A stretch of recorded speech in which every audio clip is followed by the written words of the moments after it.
भगवते वासुदेवाय। ओम नमो भगवते वासुदेवाय। ओम नमो भगवते वासुदेवाय। मुखं करोति वाचालं पंगुं लंघयते गिरिं यत्कृपातमहं वन्दे श्रीगुरुदीनतारिणं परमानन्दमाधवं श्रीचैतन्यमीश्वरम्। हरे कृष्ण। श्रीमद् भगवद गीता अध्याय 6 और उसमें हम आज श्लोक संख्या बताइए। यस विभाजन माता जी, कितना है श्लोक संख्या आज? 31 प्रभु जी। यस 31। वेरी नाइस, ठीक है, शुरू करते हैं। श्लोक को आप सभी भक्तों से निवेदन है कि दोहराएंगे। सर्वभूत स्थितं यो मां भजत्येकत्वमास्थितः सर्वथा वर्तमानोऽपि स योगी मयि वर्तते। सर्वभूत स्थितं यो मां भजत्येकत्वमास्थितः सर्वथा वर्तमानोऽपि स योगी मयि वर्तते। यस, आप में से कोई उच्चारण कीजिए। महेश जी कोशिश कीजिए। महेश जी। सर्वभूत स्थितं यो मां भजत्येकत्वमास्थित सर्वथा वर्तमानोऽपि स योगी मयि वर्तते। हरि बोल, बहुत अच्छा। कृपया करके शब्दार्थ हमारे साथ साथ उच्चारण करेंगे। सर्वभूत स्थितम, प्रत्येक जीव के हृदय में स्थित, यह जो माम मुझको भजती भक्ति पूर्वक सेवा करता है, एकत्वम तादात्म्य में, आस्थितः स्थित, सर्वथा सभी प्रकार से, वर्तमान उपस्थित होकर, अपि भी, सह वह, योगी योगी, मई मुझमें, वर्तते रहता है। इस श्लोक में आप जो शब्द ले सकते हैं वो है भजत्य। सरल शब्द लेते हैं। सर्वभूत स्थितम,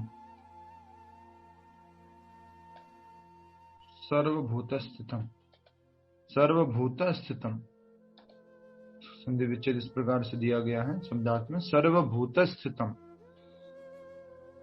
ठीक है। ये एक सीरीज सी चल रही है। कोई बता सकता है क्या सीरीज चल रही है, क्या कॉन्टेक्स्ट चल रहा है, किस संदर्भ में बात हो रही है?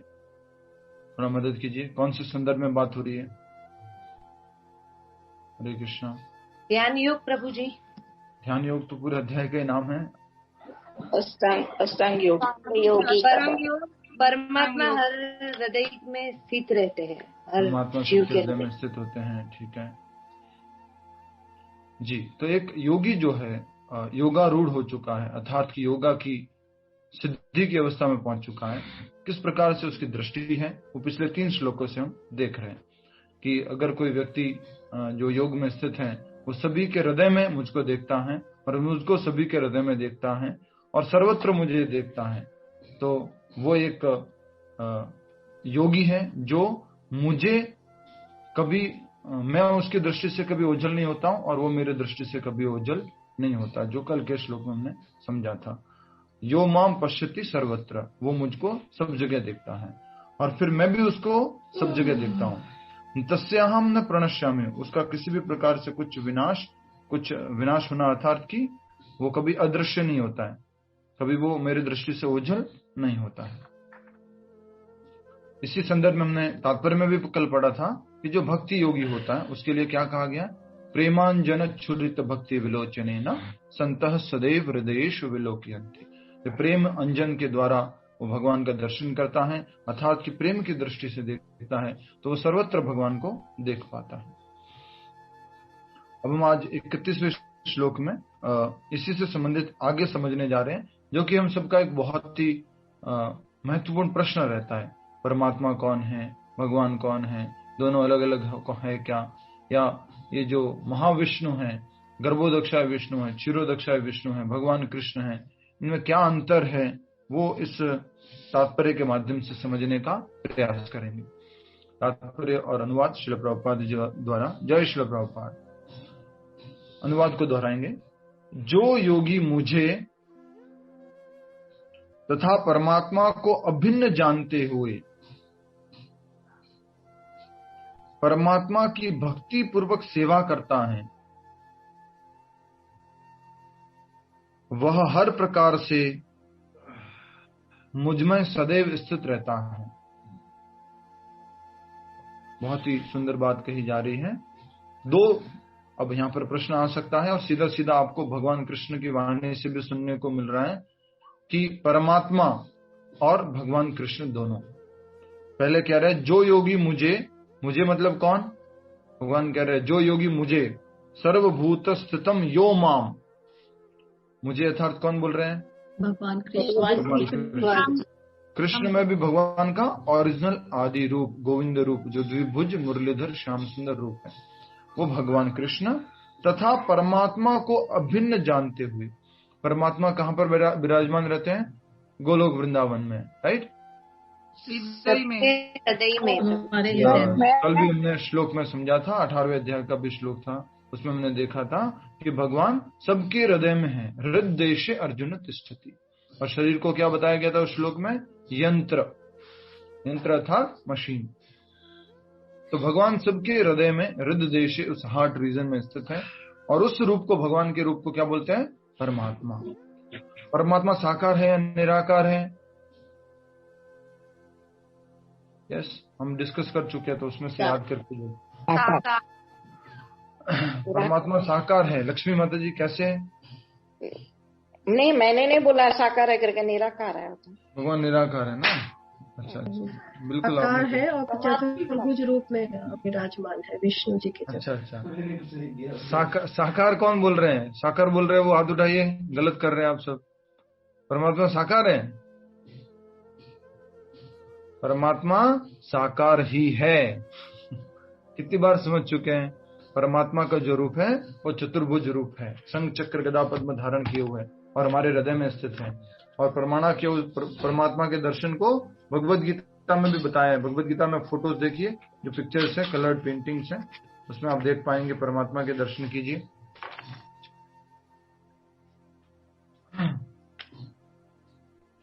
मिला आप सभी को परमात्मा दर्शन? ये वाला फोटो, परमात्मा के दर्शन कीजिए। हार्ट में तो नहीं कर सकते, एटलीस्ट यहाँ पर चित्रण किया गया वो कर लेते हैं।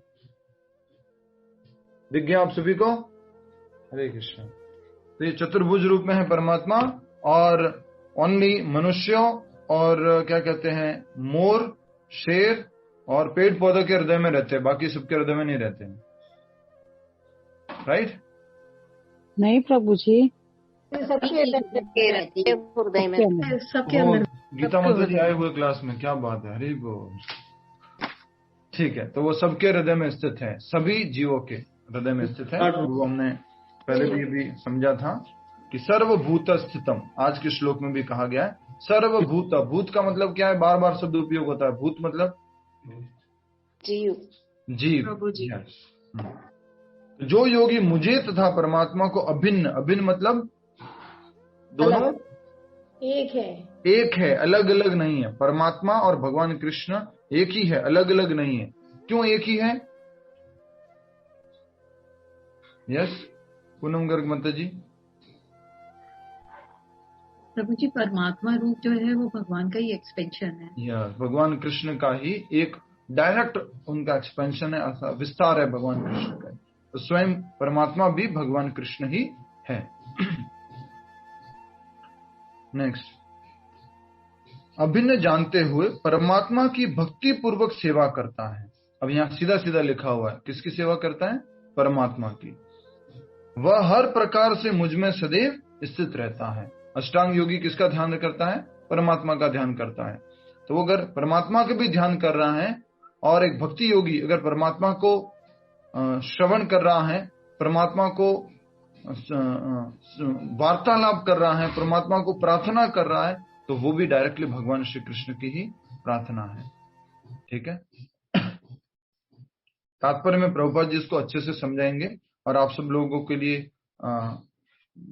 संदेश ये है कि जो प्रभुपाद जी पूरा का पूरा भगवत गीता लिखे हैं, उसमें ज्यादातर जो कमेंट्री प्रभुपाद जी ने की है वो बलदेव विद्याभूषण जी से ली गई है।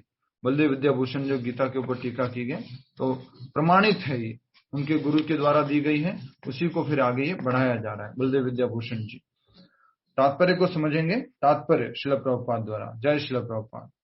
तो इसमें बहुत सारे प्रश्नों के उत्तर होने वाले हैं। विष्णु कौन है, कृष्ण कौन है, क्या दोनों एक हैं, इन सब के लिए आप ध्यान से श्रवण कीजिएगा, और प्रश्न होने पर आप प्रश्न पूछ सकते हैं। अंत में प्रश्न पूछिएगा, याद रखिएगा जो प्रश्न आपको पूछना है। जो योगी परमात्मा का ध्यान करता है वह अपने अंतःकरण में चतुर्भुज विष्णु का दर्शन कृष्ण के पूर्ण रूप में शंख, चक्र, गदा तथा कमल पुष्प धारण किए करता है। भगवान कृष्ण का एक विस्तार रूप है जो सबके हृदय में स्थित है, और वो कौन है? परमात्मा। उनका दर्शन करता है कौन? योगी, अष्टांग योगी परमात्मा का ध्यान करता है। देखिए कितनी सुंदर बात है अब अगर समझने की। हरे कृष्णा, अटेंशन प्लीज। लोग कहते हैं कि भगवान का कोई रूप नहीं है, भगवान एक शक्ति है, और वो शक्ति को मैं प्रार्थना करूंगा। सोचिए कैसे प्रार्थना करोगे उस शक्ति को, रूप नहीं है तो। दूसरा, आप कहते हो शक्ति वो मुझे बचाने के लिए आएगी, वो शक्ति कैसे बचाने के लिए आएगी? अगर शक्ति का रूप नहीं है, वो शक्ति कैसे बचाने के लिए? आपका मुझे बचाओ बचाओ, वो कैसे बचाने के लिए आए? आज तक हिस्ट्री में देखते हैं भगवान जब भी बचाने के लिए आए, प्रकट हुआ है। नरसिंह भगवान का रूप लिया है, मत्स्य रूप लिया है, वराह रूप लिया है, रूप लेकर के आए हैं। तो ये समझना बहुत जरूरी है। जो ये फिलोसॉफी में विश्वास करते हैं कि भगवान का कोई रूप नहीं है किसी भी रूप से, वो तो लॉजिकल ही नहीं है कि भगवान का रूप नहीं है। आपको भोग लगाना है, किधर भोग लगाओगे? आपको भगवान को बुलाना है, कैसे बुलाओगे? आपको भगवान का ध्यान करना है, कैसे ध्यान करोगे? एक छोटी सी दृष्टांत है। एक बार एक व्यक्ति भागवत कथा सुन रहा था, और भागवत कथा सुनते सुनते बोला क्या मेडिटेशन क्लास लगी हुई है। उसका थोड़ा एडवर्टाइजमेंट फ्लैशी था, मेडिटेशन क्लास का थोड़ा सा ग्लैमरस कर रखा था। Meditation for the body, mind and soul, and you will be peaceful, ऐसा करके बहुत सारी चीजें एडवर्टाइज कर रखी थी। तो वो भागवत कथा छोड़ करके कहाँ चला गया? मेडिटेशन क्लास में चला गया। मेडिटेशन क्लास में 5-7 दिन गया, उसके बाद में वो पूरा हो गया। फिर बाद में वो भागवत कथा के लोगों से मिलने लगा, वहां के प्रभु जी से, जो गुरु जी थे उनसे मिला। गुरु जी ने पूछा भागवत का वहां मेडिटेशन क्लास में गए थे, कैसा अनुभव रहा? बहुत अच्छा अनुभव था, और ज्यादातर लोग तो वहां पर सो जाते थे, और कुछ लोग जो है सपने देखते थे। कुछ लोग जो ये कहा जाता कि कुछ भी सोचो ही मत, विचारहीन हो जाओ और ध्यान करो। बोले ध्यान किसका करे? अब ध्यान करो, ध्यान किसका करे? ध्यान तो किसी वस्तु का करेंगे ना। आपको कहा जाए कि अपनी मदर का ध्यान करो जो निराकार है, हो सकता है? अपने पिताजी का ध्यान करो जो निराकार है, संभव ही नहीं है। तो बोले ध्यान किसका करे? मेरे तो कुछ हो नहीं पा रहा था। तो गांव वाले व्यक्ति थे, उनसे पूछा तुमने किसका ध्यान किया, बताओ, तुम सोए थे कि ध्यान कर रहे थे? मैं ध्यान कर रहा था। बोले मैं ध्यान कर रहा था कि मैंने वो ट्यूबवेल चला रखी है गांव में, और वहां से पानी जा रहा है, और वो एक खेत में चला गया होगा, उस खेत में भर गया होगा, तो मैं उसका ध्यान कर रहा था। राइट? तो ध्यान किसका करोगे? सोचो। ये मेडिटेशन क्लास में बहुत कुछ इस तरह से बोला जाता है, आजकल प्रमोट किया जाता है, thoughtless meditate, focus, where, to whom, किसको फोकस करें? ये बहुत जरूरी है। और वो लोग उल्टा प्रमोट करते हैं। वो लोग कैसे प्रमोट करते हैं मालूम है?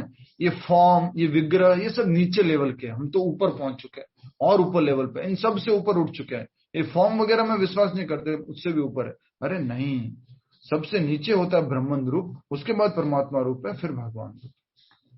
ठीक है? यस प्रभु जी, एक प्रश्न है कि जैसे हमने पीछे के श्लोक में पढ़ा था कि जो भक्त होता है वो सभी जीवों में भगवान का ही मतलब परमात्मा रूप को देखता है।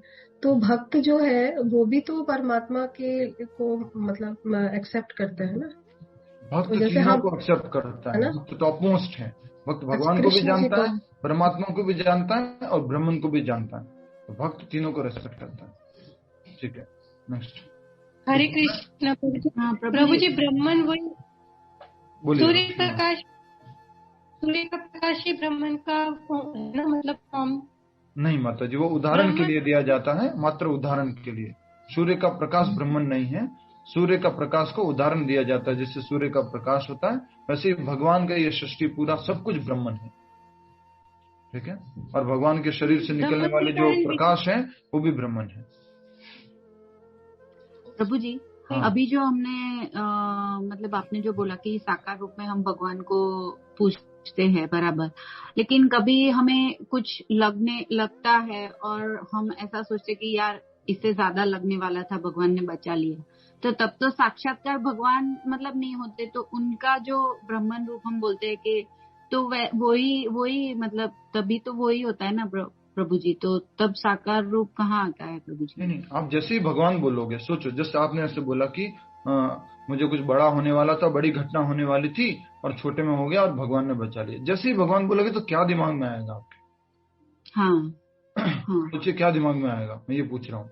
हाँ, ओके। कोई ना कोई फॉर्म ही तो दिमाग में आएगा ना। क्या सोच पाओगे बोलो? हाँ, कोई निराकार एक गोला गोला सोचोगे, क्या सोचोगे? कोई लाइट सोचोगे, क्या सोचोगे? हाँ, तो फॉर्म ही होगा। इवन लाइट सोचोगे वो भी फॉर्म होगा, कुछ गोला गोला सोचोगे वो भी एक फॉर्म होगा। जनरली जब जैसे हम भगवान बोलेंगे तो तुरंत ओह कृष्ण, राम, नरसिम्हा, तो वो उस तरह से याद आते हैं। भक्त खास करके जब कष्ट आते तो एकदम से हाँ नरसिम्हा देव बचा लिया आपने, नरसिम्हा देव याद आते हैं। भगवान का चतुर्भुज रूप। यस, रूप बहुत सुंदर। अब हम आगे बढ़ेंगे, प्रश्न का उत्तर थोड़ा सा पार कर लीजिएगा प्रश्नों को। हरे कृष्ण। जो योगी परमात्मा का ध्यान करता है वह अपने अंतःकरण में चतुर्भुज विष्णु का दर्शन कृष्ण के पूर्ण रूप में शंख, चक्र, गदा तथा कमल पुष्प धारण किए करता है। कृष्ण ही परमात्मा रूप में विराजमान है। आज आपको मैं घोषणा करता हूं और बता देता हूं।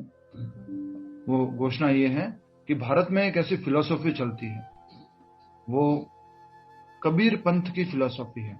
और इनके गुरुजी, इनका नाम है, जो भी जेल में विराजमान है, जो गुरुजी बहुत प्रचार करते हो, जो कबीर पंथ के गुरुजी हैं, नाम नहीं लेना चाहिए पब्लिकली, बट जस्ट आप समझ गए होंगे मैं किन की बात कर रहा हूं। तो वो कहते हैं कि भगवत गीता में जब परमात्मा की बात की गई है वो कबीरदास जी है।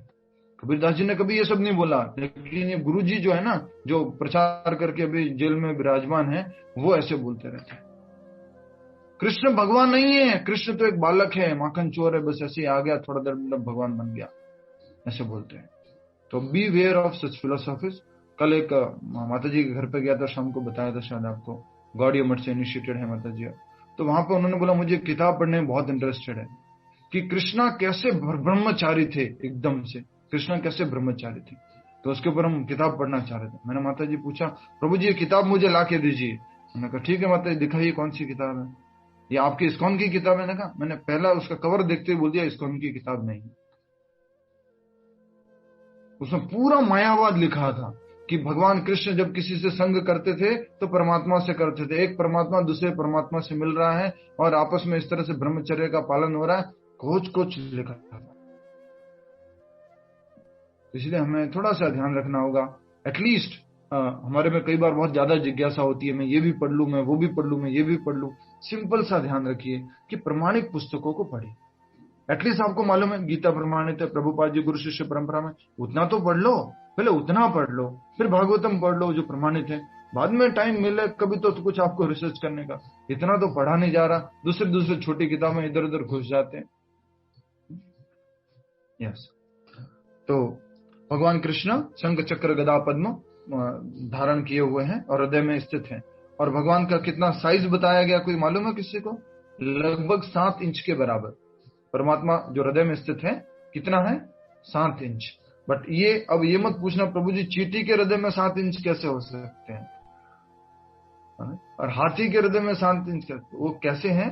वो हम जैसे मैं ये शरीर हूं, इस शरीर के हिसाब से 7 इंच, अलग अलग पैमाना हो जाएगा। वो चींटी के शरीर के हिसाब से 7 इंच उसके पैरामीटर में है ये। ठीक है, नेक्स्ट। योगी को यह जानना चाहिए कि विष्णु कृष्ण से भिन्न नहीं है। योगी को यह जानना चाहिए कि जो चतुर्भुज रूपी विष्णु है वो कृष्ण से भिन्न नहीं है। महेश जी, कैसे विष्णु कृष्ण से भिन्न नहीं है? कैसे? कृष्ण भी विष्णु का ही रूप है, भिन्न कैसे हो कर दिया गड़बड़? कृष्ण और विष्णु, क्योंकि कृष्ण से ही विष्णु आते हैं। हाँ, कृष्ण मैं से पहले ही। भी समझा चुका हूं बार बार आपको, फिर अभी बताऊंगा, आज भी फिर ध्यान से समझिएगा, ये टॉपिक बार बार आएगा। तो योगी को यह जानना चाहिए कि विष्णु कृष्ण से भिन्न नहीं है, विष्णु जो है कृष्ण से अलग नहीं है। परमात्मा रूप में कृष्ण जन जन के हृदय में स्थित है। भगवान कृष्ण ही सबके हृदय में स्थित है। किस रूप में? परमात्मा रूप में। भगवान खुद बोलते हैं, हृदयेशे अर्जुन तिष्ठति, मैं अर्जुन सबके हृदय हार्ट रीजन में स्थित हूं। तो साफ साफ लिखा हुआ है परमात्मा रूप में कृष्ण जन जन के हृदय में स्थित है। यही नहीं, असंख्यक जीवों के हृदयों में स्थित असंख्यक परमात्माओं में कोई अंतर नहीं है। परमात्मा अलग अलग नहीं है। हम सारे जीव जो आत्मा है वो तो अलग अलग है, यस और नो? जितनों के हृदय में आत्मा है वो सब तो इंडिविजुअल है, अलग अलग है, क्वालिटेटिवली सेम है, बट है कैसे? इंडिविजुअल एंटिटी है। हम सब लोग व्यष्टि आत्मा है, लेकिन परमात्मा सबके हृदय में स्थित है और एक ही समय में वो सबके हृदय में स्थित हो सकते हैं, इसलिए वो सबके बारे में जानते हैं। हमारी चेतना कहां तक सीमित है? इस शरीर तक सीमित है। तो परमात्मा सर्वत्र व्याप्त है। उसका उदाहरण क्या दिया जाता है? जैसे सूर्य ऊपर आया हुआ है आकाश में और नीचे बहुत सारे मटके रख दिए जाए, उन मटकों में क्या दिखेगा? सेम सूर्य दिखेगा। तो क्या अलग अलग मटके में अलग अलग सूर्य है? नहीं, वही सूर्य है, उन्हीं सूर्य को अलग अलग मटकों में दिखा जा रहा है। वैसे ही परमात्मा, हम सब लोग आज क्लास में जुड़े हुए 110 लोग हैं और मैं 109 लोग, ठीक है? तो हम टोटल आत्माएं कितनी हैं जो इस क्लास में भाग ले रही हैं? 111, ठीक है? परमात्मा कितने हैं? एक प्रभु जी। परमात्मा एक है। हम सबके हृदय में स्थित हैं, लेकिन वो अलग अलग परमात्मा नहीं है, वो परमात्मा एक ही है। अब वो कैसे हो सकता है? यही भगवान का अचिंत्य शक्ति है। हम तो सबके हृदय में स्थित नहीं हो सकते, ये हमारी लिमिटेड पोटेंसी है, ये हमारी लिमिटेशन है, ये जीव की लिमिटेशन है। परमात्मा सब जगह एक ही समय में उपस्थित हो सकते हैं। प्रभु जी, अभी मैं यहाँ क्लास सुन रही हूँ, मेरे पति के हृदय में भी स्थित है। हाँ, वहां पर भी स्थित है। सारे एम्प्लॉय जहां फैक्ट्री में काम कर रहे हैं, जिधर भी है, ऑफिस में, सबके हृदय में स्थित है। सबके हृदय में सेम परमात्मा एट ए टाइम, और अलग अलग रूप में काम करते हैं परमात्मा, हर एक के हृदय में बैठ करके, एक ही परमात्मा। ये भगवान की अचिंत्य शक्ति है। तो आप लिख लीजिए एक लाइन, जीव एक समय में एक ही जगह स्थित हो सकता है।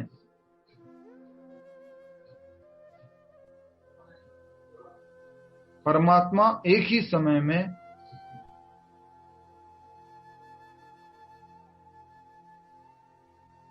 असंख्य जगहों पर स्थित हो सकते हैं।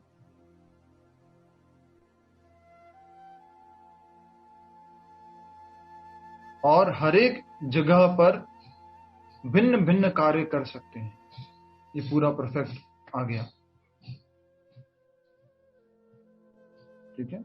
एक जगह पर भिन्न भिन्न कार्य कर सकते हैं, ये परमात्मा है। यही परमात्मा की अचिंत्य शक्ति है।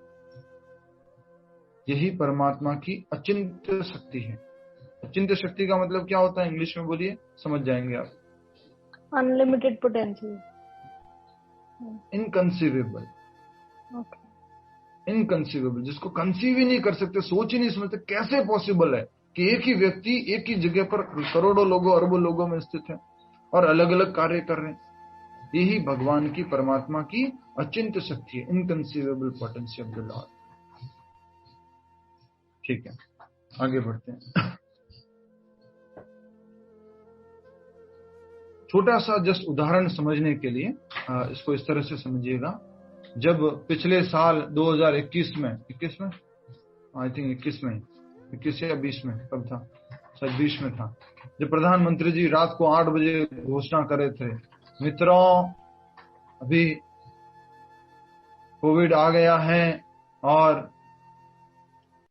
बहुत तेजी से फैलने वाला है। सब लोग अपना टीवी लगा करके देख रहे थे। क्या वो अलग अलग प्रधानमंत्री को देख रहे थे क्या? एक ही प्रधानमंत्री को देख रहे थे और सब अलग अलग उस टीवी में देख रहे थे। पर फिर भी इस टेक्नोलॉजी में क्या अभाव है कि इस टेक्नोलॉजी में प्रॉब्लम ये है कि वो हर एक की टीवी में अलग अलग नहीं बोल सकते, वो सेम का सेम ही बोल सकते हैं। तो परमात्मा भी सबके हृदय में स्थित है इसी प्रकार से। ठीक है, नेक्स्ट। असंख्य जीवों के हृदय में स्थित असंख्य परमात्माओं में कोई अंतर नहीं है। न ही कृष्ण की दिव्य प्रेमा भक्ति में निरंतर व्यस्त व्यक्ति तथा परमात्मा के ध्यान में निरत एक पूर्ण योगी के बीच में कोई अंतर है। पूर्ण योगी की बात कही गई है। परमात्मा के ध्यान कौन करता है? शुचि गुप्ता माता जी, परमात्मा का ध्यान कौन करता है? कृष्ण प्रभु जी, अष्टांग योगी। अष्टांग योगी। जब अष्टांग योगी परमात्मा का ध्यान करने लग जाता है, परमात्मा का दर्शन करने लग जाता है, और जो एक भक्ति योगी है जो निरंतर हर समय क्या करता रहता है? भगवान श्री कृष्ण की प्रेमा भक्ति में लगा हुआ होता है।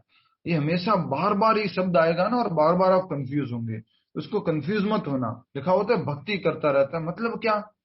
भक्ति मतलब क्या? करता लेके बैठा हुआ है या माला लेके बैठा हुआ है? क्या है भक्ति का मतलब? इसको बार बार समझिएगा। भक्ति माँ का मतलब है कृष्ण भावना भावित कार्य। भक्ति का मतलब क्या है? कृष्ण भावना भावित कार्य। क्या अभी आप भक्ति कर रहे हैं राइट नाउ? यस। जब आप चैंटिंग कर रहे तो भक्ति कर रहे हैं? यस। मंदिर साफ कर रहे तो भक्ति कर रहे हैं? यस। अगर आपने पूर्ण रूप से स्वीकार कर लिया है कि आपका घर जो है मंदिर है, अगर आपने पूर्ण रूप से स्वीकार कर लिया है, तब आप घर की सफाई कर रहे हैं तो क्या भक्ति कर रहे हैं? यस। जब आप कुकिंग कर रहे हो, आपने फिक्स कर रखा है कि भगवान को अर्पण करना है, तो क्या कुकिंग करना भी भक्ति है क्या? ये सब्जी काटना, मिर्ची डालना, धनिया डालना, ये भी भक्ति है? यस, ये भी भक्ति है। भक्ति का अर्थ समझिए आप कीजिए। कई बार होता है बस भक्ति कर देते और कुछ काम नहीं करते। भक्ति का अर्थ है ये सारे आध्यात्मिक कार्य करना, कृष्ण भावना भावित कार्य करना, कृष्ण को केंद्र में रखकर के कार्य करना। नेक्स्ट। कृष्ण भावनामृत में योगी सदैव कृष्ण में ही स्थित रहता है, भले ही भौतिक जगत में वह विभिन्न कार्यों में व्यस्त क्यों न हो। जो भगवान का भक्त होता है वो हमेशा कृष्ण में ही स्थित रहता है। स्थित रहने से मतलब क्या है? कृष्ण में स्थित रहने से मतलब बोलिए। यहाँ पे आज के श्लोक में भी लिखा हुआ है कि वो हमेशा मुझ में स्थित रहता है, सदैव मुझ में स्थित रहता है। पूछा नहीं किसी ने ये वाला प्रश्न, मैं पूछता हूँ। यहाँ लिखा हुआ है कि जो योगी मुझे परमात्मा तथा परमात्मा से अभिन्न जानते हुए परमात्मा की भक्ति पूर्वक सेवा करता है, वह मुझ में स्थित सदैव स्थित रहता है। क्या मतलब है इसका? एक एक करके बताना एक साथ को भगवान। हरे कृष्ण। वंडरफुल।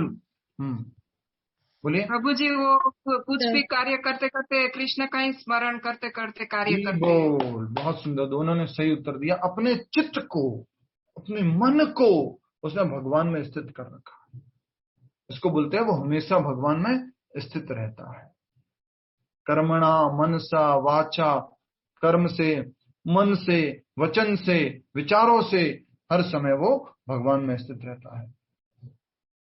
इसलिए कहा जा रहा है कि कृष्ण भावनामृत में योगी सदैव कृष्ण में ही स्थित रहता है, भले ही वह भौतिक जगत में विभिन्न कार्यों में व्यस्त क्यों न रहा हो। 5वें अध्याय में भी ये बातें आई थी। बाहर से क्या लगेगा? अरे ऑफिस जाता है, ये तो वहां पे कुछ काम करता है, ये तो कुछ खरीदता है, ये तो कुछ बेचता है, ये सब कुछ दिख रहा है, लेकिन उसका मन किसमें स्थित है? भगवान कृष्ण में। अच्छा उदाहरण बताइए। दोनों एक जैसे दिखते हैं, एक भक्त नहीं है और एक जो भक्त है, दोनों एक जैसे दिखते हैं। वो सुबह ऑफिस जाते हैं, वो भी ऑफिस जाते हैं, टिफिन पैक करके लेके जाते हैं, वो भी ऑफिस में खाते हैं, ये भी ऑफिस में खाते, आते टाइम कुछ परचेज करते हैं। क्या फर्क है इसमें? उदाहरण के साथ बताना है पूनम गर्ग माता जी। प्रभु जी, एक हरे पेड़ पे 2 पक्षी बैठे हुए हैं, कोई वाला है ना प्रभु जी? आप हाथ एक्सटेंड कर सकते हैं, थोड़ा सा हाथ एक्सटेंड कर सकते हैं? नहीं प्रभु जी, यहाँ कोयल और कौवे वाला है। कैसे हो सकता है हरे पेड़ वाला? अच्छा, बड़ी बड़ी वो क्या बोलते हैं उसको, हमारे क्लास के कोयल और कौवे वाला है। कोयल और कौवे का उदाहरण है। कैसे हरे पेड़ के पक्षी से? नहीं सॉरी प्रभु जी, कभी कभी धोखा हो जाता है।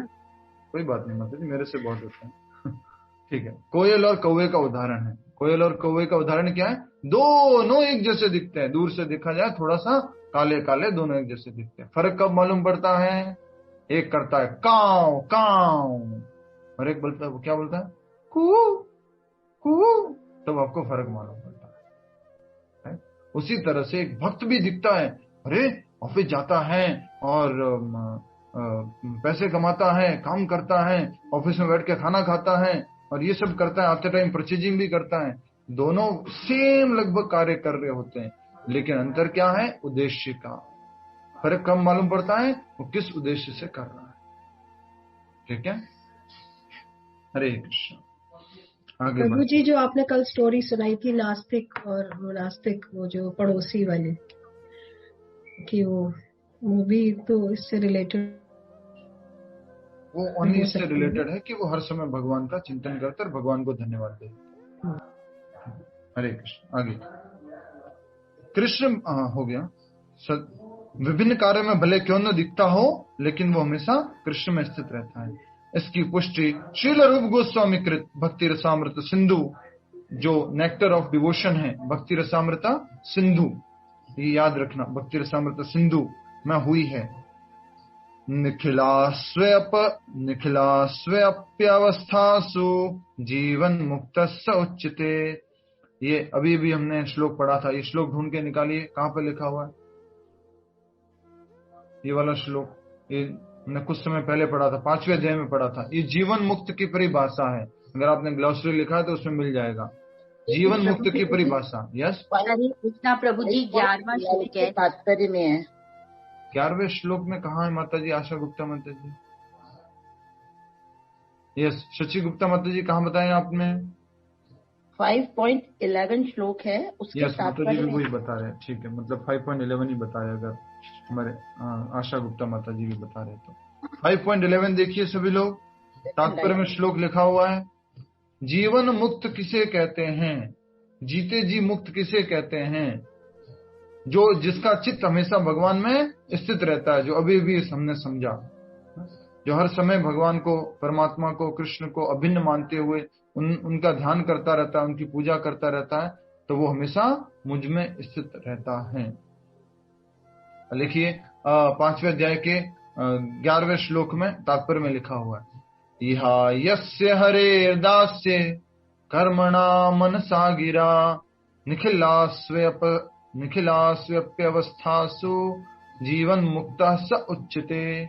जीवन मुक्त स उच्यते, उच्यते मतलब कहा जाता है, उसको जीवन मुक्त कहा जाता है। किसे जीवन मुक्त कहा जाता है? जो अपने शरीर, मन, बुद्धि तथा वाणी से कृष्ण भावनामृत में कर्म करता है।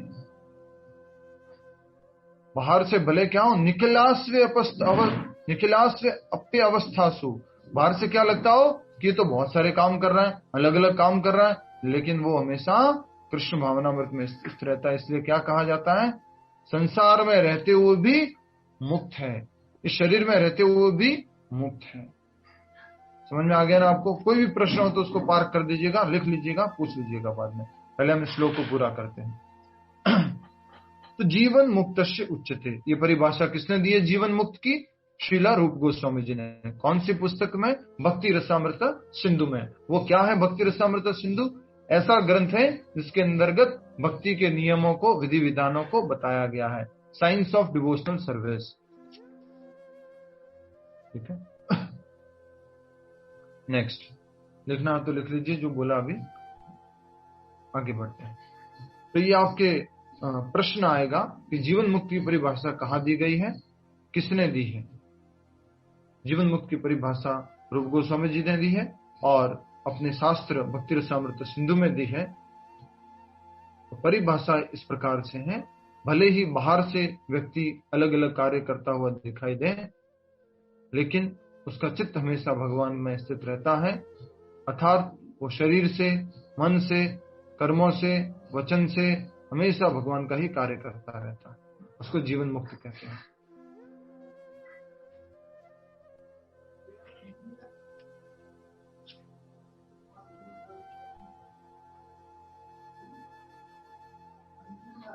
समझ गए आप जीवन मुक्त की परिभाषा?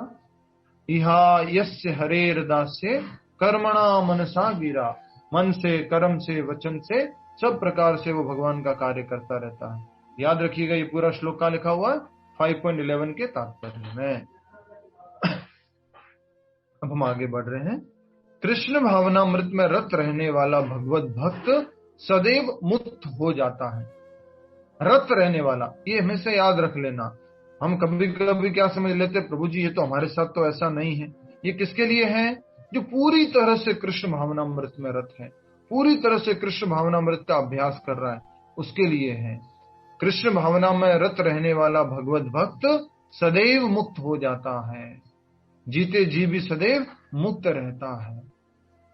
जो कृष्ण भावनामृत में प्योर डिवोशन को प्राप्त कर चुका है, प्रेमा भक्ति को प्राप्त कर चुका है, उसको मतलब क्या? जैसे मीराबाई का उदाहरण लो, वृंदावन के छठ गोस्वामी का उदाहरण लो, श्री चैतन्य महाप्रभु का उदाहरण लो, प्रभुपाद जी का उदाहरण लो। प्रभुपाद जी से अगर पूछा जाता था, प्रभुपाद जी आप कृष्णा को कब कब भूलते थे? बोलते ऐसा कोई समय नहीं था जब मैं भगवान कृष्ण को भूला हूं, ऐसा कोई समय नहीं था। तो प्रभुपाद जी जो है वो ऐसे भक्त हैं जो हमेशा मुक्त रहते हैं और मुक्त होते हैं, जीते जी भी मुक्त हैं। नारद पंचरात्र में इसकी पुष्टि इस प्रकार हुई है। नारद पंचरात्र एक शास्त्र है जो नारद जी ने दिया है, ठीक है। नारद पंचरात्र के आधार पर ही आपको जो मंदिर में पूजा सिखाई जाती है ना, आरती, पूजा, अगरबत्ती, अभिषेक, जो तरीका सिखाया जाता है वो इस शास्त्र से है। इसलिए कोई भी अपने मन घड़त पूजा, मन घड़त तरीके से कार्य नहीं करना चाहिए, शास्त्रोक्त करना चाहिए। जो अभिषेकम करना है या पूजा करनी है, आरती करनी है, भोग लगाना है, वो सब भी शास्त्रोक्त तरीके से करना चाहिए। नेक्स्ट, नारद पंचरात्र में क्या बताया गया देखिए। नारद पंचरात्र में इसकी पुष्टि इस प्रकार हुई है। किस प्रकार की? किसकी पुष्टि हुई है? जीवन मुक्त व्यक्ति की, कृष्ण भावना भावित व्यक्ति की पुष्टि कैसे हुई है देखिए। अन्विच्छने कृष्ण चेतो विधाय च तन्मयो भवति क्षिप्रम जीवो ब्रह्मणि योजयेत। अनुवाद क्या है? अनुवाद देखते हैं। प्राची जी माइक म्यूट कर लीजिए, थैंक यू।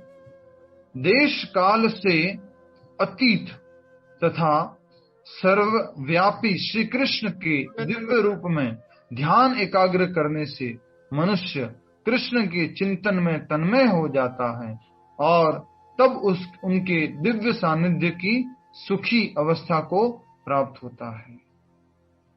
किस कॉन्टेक्स्ट में बात हो रही है कि एक कृष्ण भावनामृत भक्त जो है हर समय में कृष्ण में स्थित रहता है। यहाँ पर नारद पंचरात्र में क्या बताया गया है? दिक् काल, देश काल से अतीत।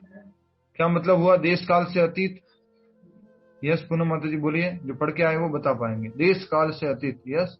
मुझे, मैं गेस कर रही हूँ, मुझे इससे पता नहीं है। प्रेजेंट, पास्ट एंड फ्यूचर से जो बियॉन्ड टाइम एंड स्पेस।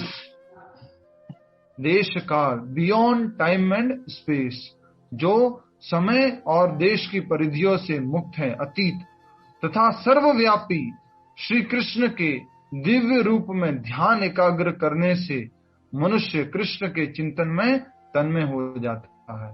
ध्यान क्या करेंगे? देखो बार बार शब्द आ रहा है, ध्यान करो, ध्यान करो, ध्यान करो, ध्यान करो। ध्यान किसमें करोगे? बच्चों को आप बोलते हैं पढ़ाई में ध्यान दो, अपने काम में ध्यान दो, किसमें ध्यान देगा? किसी पर्टिकुलर ऑब्जेक्ट में तो ध्यान देगा ना। बहुत सारी संस्था हैं जिनका हमारे माउंट आबू में हेडक्वार्टर है और गली गली घर में उनका प्रचार है और माताजी लोग उनका प्रचारक करते हैं, माताजी लोग ज्यादा है उसमें। तो वो लोग बोलते हैं कि शून्य का ध्यान करो, किसी रोशनी का ध्यान करो। रोशनी भी तो एक आकार हो गया ना, कुछ तो फॉर्म को बोल रहे हो, उस एटलीस्ट वो बल्ब का जितना आकार है उस पर ध्यान करो, कुछ इस प्रकार से बोल रहे हैं। तुम्हारा ध्यान तो किसी न किसी आकार पर ही अटकेगा। आपको बोला जाए मन में बस ध्यान करो, किसका ध्यान करें? कहां पर ध्यान अटकाओगे? बोलो ना, ध्यान कहाँ अटकाओगे? ध्यान एक जगह फोकस करो, मेडिटेट करो। कहाँ मेडिटेट करें? लेकिन प्रभु जी आजकल ना वो अपने उसमें गीता का ध्यान भी गीता की बातें भी कहने लग गए हैं। आएंगे। नहीं, वो माउंट आबू वाले जो आप बता रहे हैं, ओम जी जी जी शांति। माता जी, उनकी गीता भी है, उसका नाम है सच्ची गीता, और वो बोलते हैं शिव जी ने, शिव बाबा ने गीता दी है। ठीक है, वो अच्छा वाला। दूसरी, हाँ शिव बाबा की गीता है। और आज जो काम कर रहे हो 5000 साल बाद वापस वही काम करोगे। अभी आपको कोई थप्पड़ मार रहा है तो 5000 साल बाद फिर वही थप्पड़ मारेगा, और 5000 साल पहले उसने थप्पड़ मारा था। और एक युग जो है 1250 साल का होता है बस। कलयुग 1250 साल, द्वापर युग 1250 साल, त्रेता युग 1250 साल, सतयुग जो है 1250 साल। बाकी हमारा भागवतम क्या बोलती है?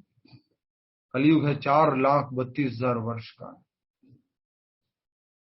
द्वापर युग 8,64,000 वर्ष का, त्रेता युग 12,27,000 वर्ष का, नहीं 12,96,000 वर्ष का, और सतयुग कितना हो गया? 16,000 17,28,000 वर्ष का। ये भागवतम बताती है। हम यही कहना चाह रहे हैं कि देश काल से अतीत, इंग्लिश में क्या लिखा, कोई पढ़ लीजिए ना इसको, देश काल से अतीत, बियॉन्ड टाइम एंड स्पेस ही लिखा है। Beyond time and space.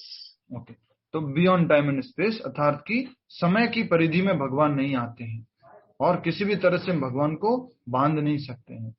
देश काल से अतीत तथा सर्वव्यापी श्री कृष्ण के दिव्य रूप में ध्यान एकाग्र करने से मनुष्य कृष्ण के चिंतन में तन्मय हो जाता है, हर समय कृष्ण का चिंतन करता रहता है।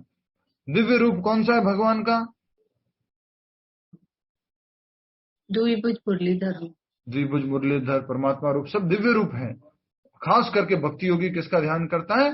द्विभुज मुरलीधर श्याम सुंदर रूप का ध्यान करता है। तब उसके दिव्य सानिध्य की सुखी अवस्था को प्राप्त होता है। भगवान के दिव्य सानिध्य प्राप्त करने के कारण वो क्या रहता है? सुखी रहता है। एक बहुत अच्छा भजन गाया है, जिसके साथ रघुनाथ तो किस बात की चिंता। अच्छा, जिसने भी लिखा है, गाया है। तो अगर किसी व्यक्ति की चेतना भगवान में स्थित है तो उसको किसी बात की चिंता नहीं है। जैसे मीराबाई को क्या डाला गया गले में? सांप डाला गया। सांप क्या बन गया था? माला बन गया था। जहर पिलाया गया था, जहर क्या बन गया था? अमृत बन गया था। आप लोगों को मीराबाई का उदाहरण क्यों देता हूँ? क्योंकि आप लोग जल्दी रिलेट कर पाते हैं, इसलिए। माता जी लोगों की संख्या ज्यादा है, उस हिसाब से। प्रभु जी जड़ भरत भी तो एग्जाम्पल होंगे इसके। जड़ भरत, चैतन्य महाप्रभु, प्रभुपाद जी, सब वही एग्जाम्पल हैं सारे के सारे। ठीक है, तो सानिध्य प्राप्त करने के कारण वो हमेशा सुखी अवस्था में प्राप्त होता है, सुखी अवस्था में रहता है। भगवान का सानिध्य मिल गया उसको। कल परसों के श्लोकों में हमने क्या समझा था? जिसको आंतरिक सुखी मिल गया, जिसको परमात्मा दर्शन हो गया, उसको और किसी चीज की आवश्यकता नहीं होती है। आज के दो चार लाइनें हैं, इसको पूरा करेंगे और आपका प्रश्न लेंगे बाद में। योगाभ्यास में समाधि की सर्वोच्च अवस्था कृष्ण भावनामृत है। ये क्या बोल दिया? योगाभ्यास में समाधि की सर्वोच्च अवस्था कृष्ण भावनामृत, अर्थात वो किसका दर्शन करेगा? परमात्मा का दर्शन करेगा। परमात्मा कौन है? भगवान श्री कृष्ण का ही विस्तार है। तो अगर कोई अष्टांग योग के टॉप मोस्ट लेवल पर पहुंच जाता है तो वो क्या करता है? परमात्मा दर्शन करता है। परमात्मा कौन है? भगवान श्री कृष्ण ही है। ठीक है, अब कुछ और बातें हमें समझनी है। विष्णु कृष्ण परमात्मा, आऊंगा मैं उस पर।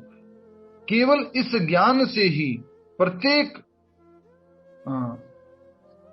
ज्ञान से ही ज्ञान से कि कृष्ण प्रत्येक जन के हृदय में परमात्मा रूप में स्थित हैं, योगी निर्दोष हो जाता है। केवल इतना ज्ञान मात्र से कि भगवान सबके हृदय में स्थित हैं, योगी जो अष्टांग योगी हैं निर्दोष हो जाता है। निर्दोष हो जाता से मतलब क्या है बताइए, किसको समझ में आया? निर्दोष हो जाता है। हरे कृष्ण प्रभु जी, उसके पाप खत्म हो जाते हैं, उसके पाप खत्म हो। हरे कृष्ण। नहीं, जो वो थॉट है कि वो परमात्मा को बड़ा मान रहा है और एक्चुअली भगवान को नहीं मान रहा, वो जो उसका दोष है वो हट जाता है। Very nice. यस, और कोई? कलमश के दोषों से मुक्त हो जाता है। जिसको मुक्त और मालूम है, समझ में आ गया, वो सभी शंकाएं दूर हो जाती हैं। ठीक है, इस प्रकार से भी कह सकते हैं कि उसकी सारी शंकाएं दूर हो सकती है। सबसे इंपॉर्टेंट ये कि उसको ये मालूम पड़ जाता है कि परमात्मा ही भगवान कृष्ण है और भगवान कृष्ण ही परमात्मा रूप धारण करके आए। इतने ज्ञान मात्र से कि भगवान सबके हृदय में परमात्मा के रूप में स्थित है, योगी निर्दोष हो जाता है। वेदों से गोपाल तापनी उपनिषद भगवान की इस अचिंत शक्ति की पुष्टि इस प्रकार होती है। गोपाल तापनी उपनिषद का भी एक और उदाहरण दिया जा रहा है। एकोपि सन बहुधा यो अभवाति, यद्यपि भगवान एक है किंतु वह जितने सारे हृदय में हैं उनमें उपस्थित रहता है। ये तो हमने समझ लिया था, भगवान कितने हैं, परमात्मा कितने, एक है, लेकिन जितने सारे हृदय हैं अर्थात जितने सारे जीव हैं उन सबके हृदय में स्थित रहता है। एक भगवान है लेकिन वो सबके हृदय में स्थित रहते हैं, एक ही परमात्मा। ये कहा जा रहा है कि किंतु वह जितने सारे हृदय हैं उनमें उपस्थित रहता है। ये किसने बताया? गोपाल तापनी उपनिषद। ये जो प्रमाणित गुरु होते हैं ना, प्रभुपाद जी हैं जो प्रमाणित गुरु है, गुरु शिष्य परंपरा में आते हैं, एक ही बात को समझाने के लिए अलग अलग शास्त्रों का उपयोग करके हमें समझा रहे हैं, परमात्मा को समझाने के लिए कि परमात्मा और कृष्ण भगवान अलग अलग नहीं है। इसी प्रकार स्मृति शास्त्र का कथन है, एक एव परो विष्णु सर्वव्यापी न संशयः, ऐश्वर्याद्रूपमेकं च सूर्यवत् बहुधेयते। क्या कहते हैं स्मृति शास्त्र? विष्णु एक है फिर भी वे सर्वव्यापी है, सब जगह व्याप्त है। एक रूप होते हुए भी वे अपनी अचिंत्य शक्ति, आ गया वापस, अब देख लीजिए इंग्लिश ट्रांसलेशन क्या अचिंत्य शक्ति का, वे अपनी अचिंत्य शक्ति, इनकंसीवेबल पोटेंशियल, यस इनकंसीवेबल, तो अचिंत्य शक्ति में सर्वत्र उपस्थित रहते हैं, जिसको हम कंसीव नहीं कर सकते, जिसको हम सोच नहीं सकते। जिस प्रकार सूर्य एक ही समय अनेक स्थानों में दिखता है, सूर्य एक ही समय में अनेक स्थानों में कैसे दिखता है? दिखता है क्या एक ही समय में अलग अलग स्थानों में? जब मैं यहाँ गुड़गांव में सूर्य देख पाता हूँ तो आप लोग वहां पर देख पाते हो लखनऊ में? जी होता है उधर? यस। वो आपका वाला होगा ना अलग, लखनऊ का सूर्य नहीं प्रभु जी, सेम होता है। बेंगलोर वाला सूर्य तो अलग होगा एटलीस्ट। सेम नहीं ठीक, कुछ गड़बड़ लग रहा है। रामेश्वरम वाला सूर्य छोड़ो, भारत की बात छोड़ो, अमेरिका वाला सूर्य सब जगह सेम वही सूर्य होता है, वही सब जगह व्याप्त है, वही सब जगह दिखते हैं। वो सूर्य वही एक ही सूर्य दिखता है सबको अलग अलग स्थानों में। तो परमात्मा सबके हृदय में स्थित है और एक परमात्मा है वो सबके हृदय में स्थित है।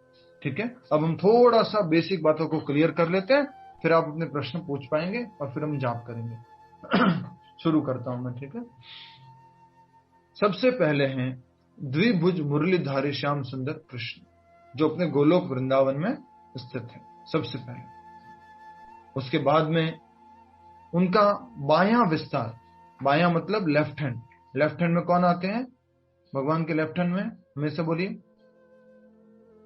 जल्दी से बोलिए।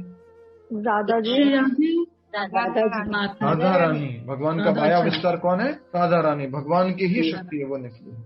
दायां तरफ कौन आता है? बलराम जी। जब भी गौर निताय के दर्शन करते हैं, कृष्ण बलराम के दर्शन करते हैं, नए नए लोग कंफ्यूज हो जाते हैं कि कृष्ण कौन है बलराम कौन है। कई बार तो कृष्ण बलराम को भी देख के हे राधा रानी हे कृष्णा कृपा करना, कृष्ण बलराम को देख के भी ऐसे ही बोल देते हैं, क्योंकि उनको समझ में नहीं आ रहा, बस ऐसे ही बोलते राधा कृष्ण ही होंगे, कृष्ण बलराम कैसे? तो हमेशा बलराम जी भगवान के दायां विस्तार है और राधा रानी बायां विस्तार है। ठीक है, अब बलराम जी क्या होते हैं? बलराम जी अब खुद का विस्तार करते हैं, उसको बोलते हैं प्रथम चतुर्व्यूह। इतना डिटेल में लिखने की आवश्यकता नहीं है, जस्ट समझ लीजिएगा, जहां पर लिखना वहां लिख लीजिएगा। प्रथम चतुर्व्यूह, वो प्रथम चतुर्व्यूह में संकर्षण, प्रद्युम्न, अनिरुद्ध और वासुदेव के रूप में विस्तार करते हैं, इसको प्रथम चतुर्व्यूह कहते हैं। बलराम जी सबसे पहले कौन? कृष्ण, फिर बलराम जी, फिर ये प्रथम चतुर्व्यूह। उसके बाद फिर एक और सेकंड चतुर्व्यूह आता है, उसमें फिर से विस्तार होता है संकर्षण से, जो पहले वाले संकर्षण है ना, जो प्रथम चतुर्व्यूह के संकर्षण, उनसे एक और विस्तार होता है, दूसरा चतुर्व्यूह निकलता है। वो कौन है? संकर्षण, प्रद्युम्न, अनिरुद्ध और वासुदेव।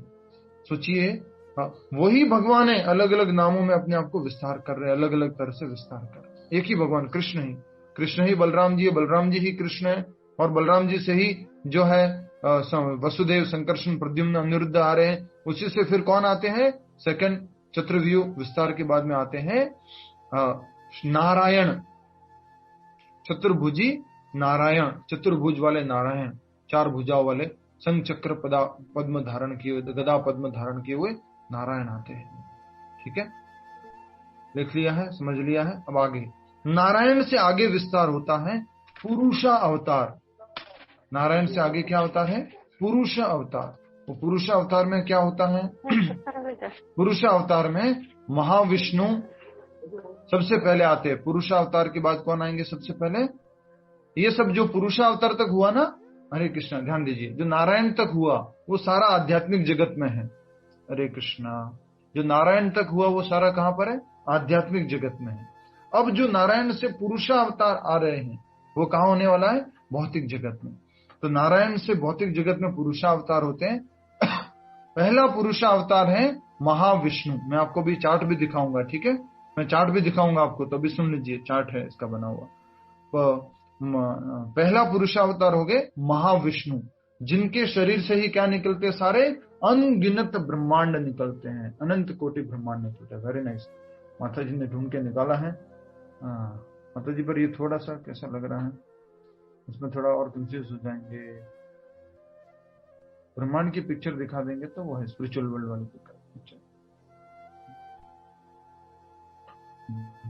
यस, ये है, आप देख सकते हैं यहाँ पर, सभी लोग देख लीजिए। मैं इसको शायद कंट्रोल कर पाऊं, इसको क्या बोलते हैं, मैं भी शायद इसका कंट्रोल ले सकता हूँ। कैसे लेते हैं इसको? मैं कैसे इसको पिन कर सकता हूँ, या मैं कैसे यूज करता हूँ इसको? क्या बोलते हैं? किसी ने बताया था लास्ट टाइम मुझे, वो होस्ट है। एनोट, एनोट क्या बोलते हैं? एनोट बोलते हैं ना, कुछ बोलते हैं। ठीक है ठीक है, नोट करेंगे। यस, मैं अब, मेरा पेन दिख रहा है आपको? ये दिख रहा है? मैं कुछ, एक मिनट, नहीं, मेरा माउस दिख रहा है? माउस, हाँ प्रभु जी, माउस घुमा रहा हूँ गोल गोल। दिख रहा है प्रभु जी, दिख रहा है। माता जी, इसको बड़ा कर दीजिए जल्दी से। मैं जैसे जैसे कहता जाऊं उसको नीचे नीचे विस्तार करते जाइएगा। थोड़ा और बड़ा कर दीजिए। यस, थोड़ा बीच में ले आइए।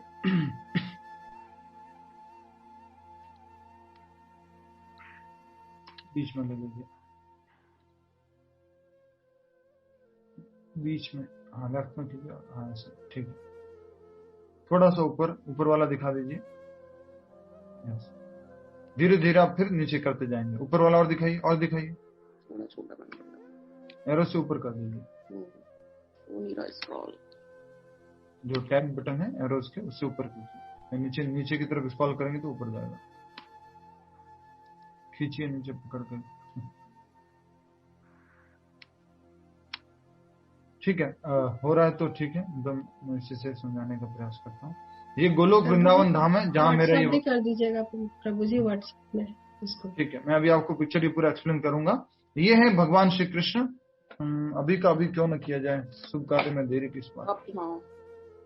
ठीक है, मैं अभी का भी करता हूँ इसको, मैं अभी का भी समझा देता हूँ। हरे कृष्ण कृष्ण कृष्ण हरे हरे, हरे राम राम राम हरे हरे, हरे कृष्ण कृष्ण कृष्ण हरे हरे, हरे राम राम राम हरे हरे, हरे कृष्ण कृष्ण कृष्ण हरे राम राम राम हरे हरे, हरे Krishna Krishna. Recording in progress. Vrindavan, यह है गोलोक वृंदावन का चार्ट है, और ये गोलोक वृंदावन है। गोलोक वृंदावन जैसे लोटस पेटल्स होते हैं, वैसे लोटस पेटल्स के रूप में पूरा फैला हुआ ये लोटस पेटल्स है, ठीक है। ये अब सबसे पहले भगवान श्री कृष्ण के बाईं तरफ कौन आते हैं? राधा रानी, और दाईं तरफ कौन आते हैं? भगवान श्री बलराम जी, ठीक है। राधा रानी और बलराम जी, गोलोक वृंदावन में राधा रानी और बलराम जी की नित्य लीला चलती रहती है। राधा रानी भगवान कृष्ण का नित्य लीला चलता रहता है। और इन्हीं बलराम जी से क्या होता है? एक्सपेंशन होता है। प्रथम चतुर्व्यूह, तो वो क्या क्या है? प्रद्युम्न, अनिरुद्ध, वासुदेवा और संकर्षण, ये प्रथम उनका विस्तार है। ये क्या है? गोलोक वृंदावन। ठीक है। अब इसके बाद क्या आता है? मथुरा, ये मथुरा है। इसके बाद जगन्नाथपुरी और ये द्वारका। आध्यात्मिक लोक में भी ये सारी चीजें उपस्थित है, ये द्वारका, जगन्नाथपुरी, मथुरा और ये गोलोक वृंदावन, ये प्रथम चतुर्व्यूह। अब इसके बाद क्या होगा? अयोध्या दिखाई देगा आपको, ये अयोध्या, साकेत धाम, अयोध्या धाम, ये भगवान का अयोध्या धाम है, राम जी का। उसके बाद क्या होगा? द्वितीय चतुर्व्यूह, जो मैंने बोला था, वापस से द्वितीय चतुर्व्यूह में आएगा। द्वितीय चतुर्व्यूह में फिर से संकर्षण, प्रद्युम्न, अनिरुद्ध और वसुदेव आएंगे द्वितीय चतुर्व्यूह में। तो द्वितीय चतुर्व्यूह में वो आते हैं और इस लोक को क्या बोलते हैं? वैकुंठ लोक। ये कौन सा लोक है? वैकुंठ, जहां पर भगवान श्री कृष्ण चतुर्भुज नारायण का रूप धारण किए हुए हैं। क्लियर हो जाओ? Yes, clear.